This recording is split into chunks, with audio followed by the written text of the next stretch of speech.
First of all, it was unfortunate that we lost so many lives and many others had injuries.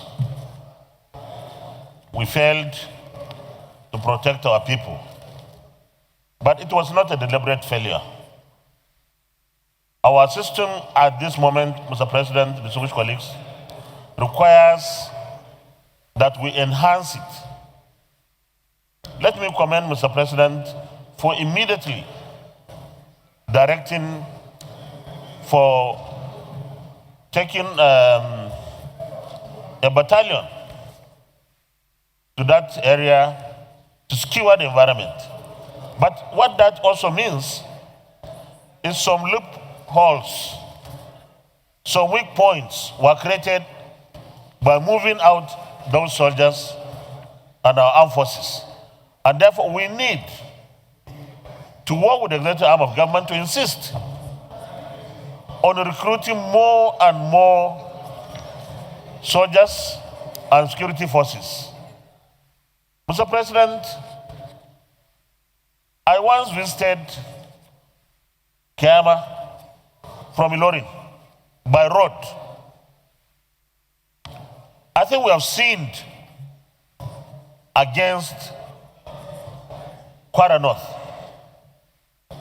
because a road. Chief Whip, can you please keep the chamber silent, Chief Whip? Senator Orwell, please. A road that is only 60 kilometers, Mr. President, will take you about 4 hours. 60 kilometers. The time has come, Mr. President, distinguished colleagues, to address this particular situation because it enhances the chances of these criminals to attack, since motorists or the deplorable situation of the roads will not allow for escape. Mr. President, finally, let me say the Islamic society or Islamic community also has a responsibility here.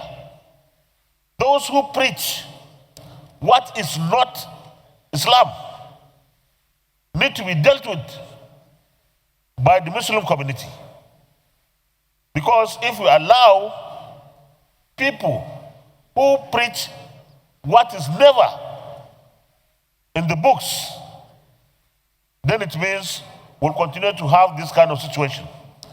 And therefore, I was particularly saying the Islamic community itself, not government, because not everybody in government understands what happens. But we do, those of us who have that faith. So we should work to ensure that people are protected from being unnecessarily indoctrinated. And those who cause mayhem have no place in Islam. We all know that if you kill one person unjustifiably, it's like you have killed the whole world. That's the judgment in Islam. How can you kill anyone, whether that person is a Muslim or is a non-Muslim? It's never justified. So we also need to do something to ensure that people preach what is right and what is acceptable in the books. Lastly, I want to send my condolences to the Emir of Kayama and of course all our people in Kayama. May the souls of those who are killed rest in Al-Jannah Firdaus. Thank you very much, Mr. President. I would have called you Salu because you come from Kwara, but